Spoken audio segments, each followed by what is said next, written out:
Ensuite, nous allons définir ce qu'on appelle le vecteur accélération du centre d'inertie G d'un corps solide. Alors, d'abord, nous allons commencer par définir le vecteur accélération moyenne. Et l'accélération en général et en langage courant, le mot accélération traduit la variation de vitesse d'un corps.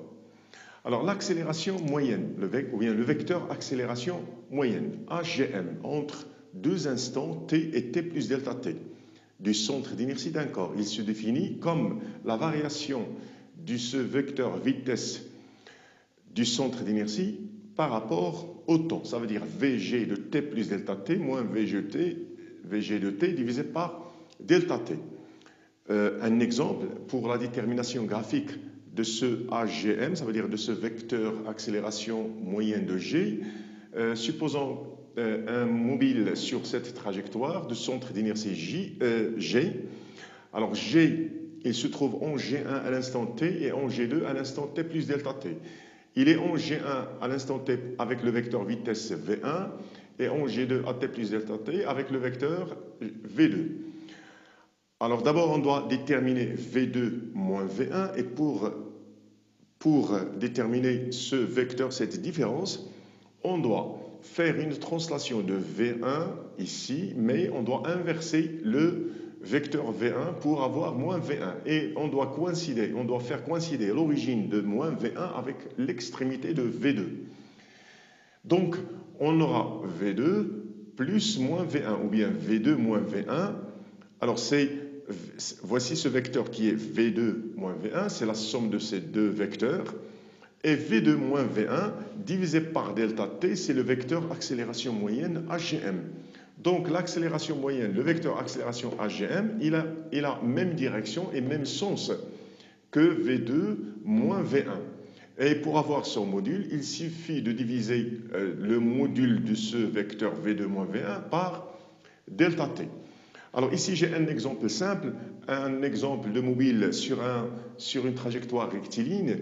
Par exemple, une voiture qui part avec une vitesse nulle d'un point 1 et arrive en un point 2 à la vitesse 100 km par heure au cours d'une durée delta t égale 20 secondes. Ça veut dire en 20 secondes, sa vitesse a changé de 0 jusqu'à 100 km à l'heure. Alors dans ce mouvement, au cours de ce mouvement, on peut calculer l'accélération moyenne entre les positions 1 et 2 en faisant le rapport V2 moins V1 divisé par delta t, le temps séparant 1 et 2.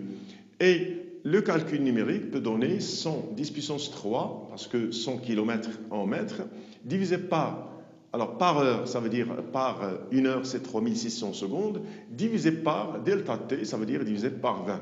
Alors j'obtiens 1,39 et l'unité c'est mètres par seconde au carré, parce que vous avez la vitesse en mètres par seconde et divisé par seconde, ça veut dire mètres par seconde au carré. Ça veut dire que cette voiture, il a parcouru ce trajet de 1 à 2 en faisant augmenter sa vitesse de 1,39 mètres par seconde chaque seconde. Donc c'est un mouvement qui se fait avec une accélération, ça veut dire une augmentation de la vitesse. Le vecteur accélération instantanée. Alors nous avons défini moyenne, ensuite on passe au vecteur accélération instantanée. Alors l'accélération de G instantanée, le vecteur accélération instantanée de G, c'est delta Vg divisé par delta t, la variation de Vg par rapport au temps, mais pour avoir ce vecteur instantané, il faut faire tendre delta t vers 0. Donc on va écrire la limite quand delta t tend vers 0 de ce rapport. Donc cette écriture, ce n'est que la dérivée de la vitesse, du vecteur vitesse de G par rapport au temps. Ensuite, ce vecteur accélération de G, on peut écrire ses composantes dans un repère cartésien, ça veut dire OIJK. Dans ce repère OIJK, nous avons déjà écrit le vecteur vitesse sous la forme suivante: x.gi plus y.g, j plus z.gk, où x.y. et z. représentent respectivement les dérivées par rapport au temps de x, de y et de z. Ensuite, AG, alors on va partir de la définition précédente, AG égale dvg par rapport au temps. Donc l'accélération, le vecteur accélération de g, c'est la dérivée de cette somme, il est égal à la somme des dérivées de chaque terme. Donc, et la dérivée de x point i, par exemple, c'est la dérivée d'un produit. C'est la dérivée de x point par rapport au temps fois i, donc la dérivée de x point par rapport au temps fois i, plus, il faut ajouter parce que fg, la dérivée de fg, c'est f'g fois g'f. Donc je dois ajouter x point g fois la dérivée de i par rapport au temps. Seulement, i c'est un vecteur qui est constant, de même pour i et pour j et k. Donc sa dérivée elle est nulle. Donc le deuxième terme ici disparaît. Ensuite, de même pour y point g, j et z point. Donc j'obtiens la dérivée de y point par rapport au temps j plus la dérivée de z point par rapport au temps k. Ici, on va noter dx point sur dt, ça veut dire la dérivée de x par rapport au temps, la dérivée par rapport au temps de la dérivée de x par rapport au temps. On va la noter x2 point. Ça veut dire que c'est la dérivée seconde de x par rapport au temps. Elle est notée d carré x sur dt carré.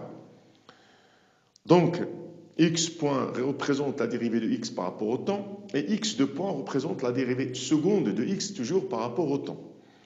Donc, AG peut être écrite sous la forme dont le repère cartésien OIJK, elle peut être écrite sous cette forme x2 point g i plus y2 point gj plus z2 point gk.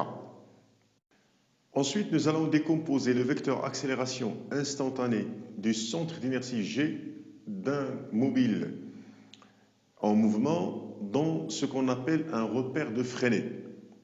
D'abord, considérons le mouvement d'un mobile dont le centre d'inertie décrit une courbe située sur un plan. Alors dans ce cas, l'accélération, le vecteur accélération AG n'est pas collinéaire au vecteur vitesse. Parce que ici, le vecteur vitesse, il est tangent à la trajectoire. Alors, voici la trajectoire du mouvement. D'abord, on va commencer par définir le repère de freinée. Alors, le repère de freinée, c'est un repère GNU dans lequel l'origine, il coïncide avec G, le centre d'inertie du corps. Ça veut dire qu'il est en mouvement avec le corps. Et N, c'est un vecteur unitaire qui est normal à la trajectoire et dirigé, normal ici veut dire perpendiculaire à la trajectoire, et dirigé vers l'intérieur de la courbure de la trajectoire. U, c'est un vecteur unitaire qui est tangent à la trajectoire et dirigé dans le sens du mouvement du corps. Et si on décompose AG dans ce système NU, nous avons sur N le vecteur AN et sur U le vecteur AT. Donc AG ce vecteur il peut être écrit sous la forme AN plus AT. C'est une somme de deux vecteurs. Où AN, ce vecteur, il s'appelle le vecteur accélération normale. L'autre, AT, s'appelle le vecteur accélération tangentielle. Donc le vecteur AG, il a deux composantes, une normale et une tangentielle. Donc on peut écrire que AG est égal à AN fois N plus AT fois U. Ça veut dire les composantes selon N et U. Où AN, l'accélération normale, elle a pour module V carré, la vitesse au carré de G en cet instant, divisé par ρ, où ρ est le rayon de courbure de la trajectoire au point G. Alors le rayon de courbure, par exemple, s'il s'agit d'une trajectoire sous forme d'un cercle, s'il s'agit d'un mouvement circulaire, le rayon de courbure, c'est tout simplement le rayon de ce cercle. Et AT, c'est la dérivée de la vitesse de G, de la vitesse instantanée, par rapport au temps, en cet instant considéré. Donc on peut écrire que AG, le vecteur accélération AG, dont le repère de freinée, il peut être écrit sous cette forme VG au carré divisé par ρ fois n, selon n, plus la dérivée de V, de la vitesse instantanée par rapport au temps, selon U. Ensuite, nous allons énoncer les lois de Newton. Et ce sont 3 lois. Alors la première loi de Newton, c'est tout simplement le principe de l'inertie qui est déjà étudié en classe de tronc commun. Alors qu'est-ce que c'est que ce principe de l'inertie? Ou bien cette première loi de Newton, alors elle s'énonce ainsi. Dans un repère donné, si la somme des forces extérieures vectoriellement, si la somme des forces extérieures est nulle, est un vecteur nul, ceci implique que le vecteur vitesse du centre d'inertie est constant. Et inversement, si le vecteur vitesse du centre d'inertie est constant, ceci implique que la somme des forces extérieures est un vecteur nul. Ça veut dire ici nous avons une équivalence, une implication dans les deux sens. Alors si le vecteur vitesse est constant du centre d'inertie est nul, s'il est constant, ça veut dire que nous avons deux cas. Si ce vecteur vitesse de G est nul, ça veut dire que G elle est au repos dans ce repère. Et si ce vecteur vitesse de G est différent de 0, elle est nulle, alors G elle est dit en mouvement rectiligne uniforme. Et ce principe de l'inertie, il s'applique dans un type de repère qu'on appelle un repère galiléen. Ça veut dire, autrement dit, un repère galiléen, c'est un repère dans lequel on peut appliquer le principe de l'inertie ou bien la première loi de Newton. Ensuite, il y a la deuxième loi de Newton. Et on va partir de la relation que nous avons établie avant, d'après une animation précédente. La somme des forces extérieures est égale à la masse fois la variation du vecteur du centre d'inertie, du vecteur vitesse du centre d'inertie G par rapport au temps. Alors, cette relation, lorsque delta t tend vers 0, elle devient instantanée, ça veut dire applicable à un instant donné t. Et dans ce cas, elle devient la deuxième loi de Newton et il s'écrit la somme des forces extérieures est égale à la masse du corps fois l'accélération instantanée. Donc la somme des forces extérieures est égale à MAG. Et cette relation, cette loi, elle s'applique dans un référentiel galiléen. Et M, elle représente la masse totale du système étudié. Et enfin, il y a ce qu'on appelle la troisième loi de Newton.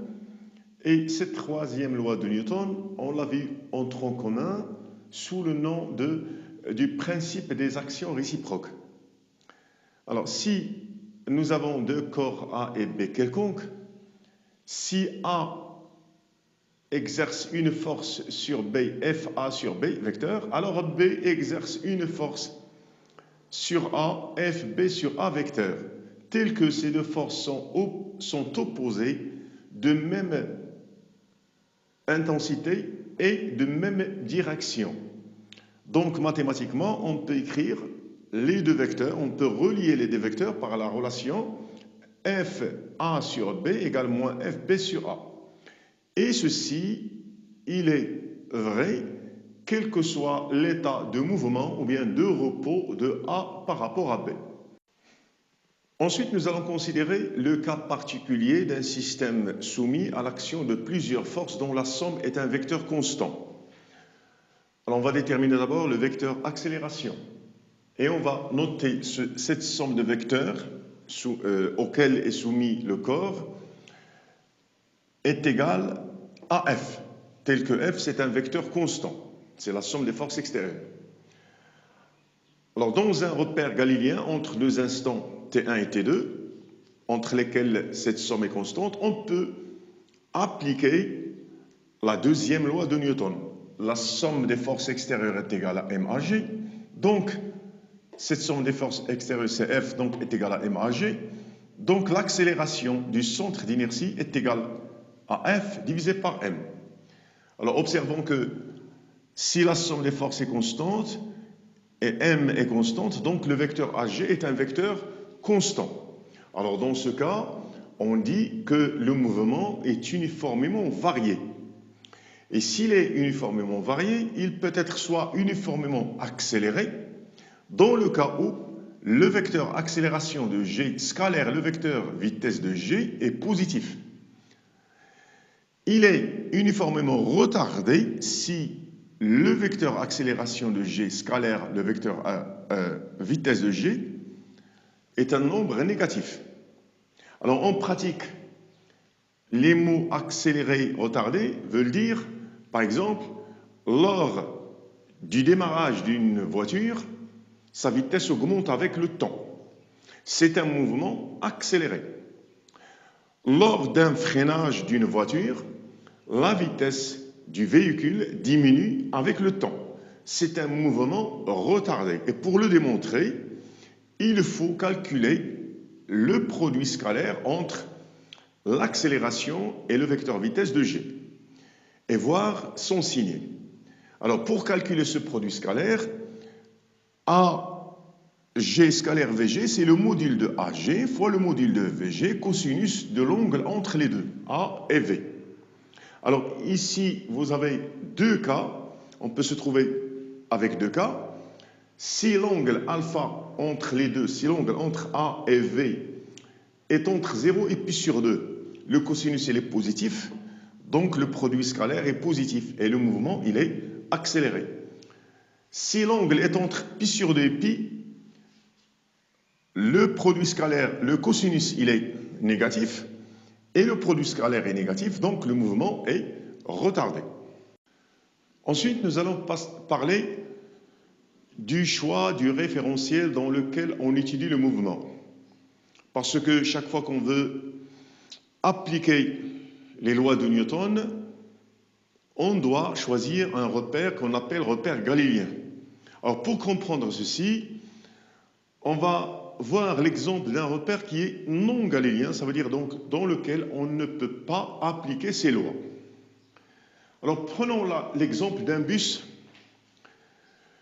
en mouvement accéléré, ça veut dire sa vitesse augmente.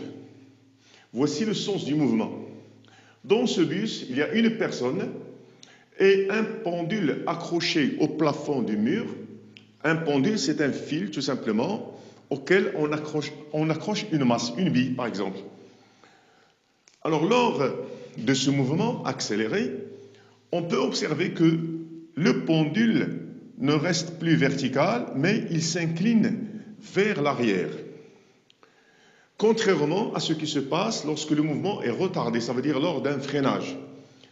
Le pendule va s'incliner vers l'avant. Alors cette personne, elle cherche à étudier le mouvement ou bien le repos de ce corps. Alors il va écrire que la somme des forces extérieures est égale à P plus T parce que cette masse, ce corps, il est soumis à l'action de son poids et de la tension du fil. Alors P plus T, c'est la somme des forces extérieures. Cette somme des forces extérieures n'est pas nulle parce que P et T ne sont pas collinéaires, ne sont pas opposés. Donc P plus T, c'est un vecteur non nul. Alors cette personne, elle est en train d'étudier le mouvement ou bien le repos de cette masse. Elle va écrire la somme des forces extérieures est égale P plus T est différente de 0. Mais par rapport à cette personne qui est liée au bus ou bien par rapport au bus, cette personne voit le corps immobile. Donc, qu'est-ce qu'elle va écrire? V de G égale 0 et l'accélération de G égale 0. Alors, ce qui est contradictoire, parce que la somme des forces, selon la deuxième loi de Newton, la somme des forces est différente de 0. Donc, l'accélération, le vecteur accélération de G, il doit être différent de 0 parce que la somme des forces est égale à ma. Donc, il ne peut pas appliquer la deuxième loi de Newton. Aussi la première loi, Parce que si la somme ou bien si le vecteur vitesse, de G est nul, la somme des forces extérieures doit être nulle. Donc, ni la première loi, ni la deuxième ne peuvent être appliquées dans ce repère qui est ce bus en mouvement qui est varié, soit accéléré ou bien retardé. Donc, ce bus constitue un repère, un exemple de repère non galiléen.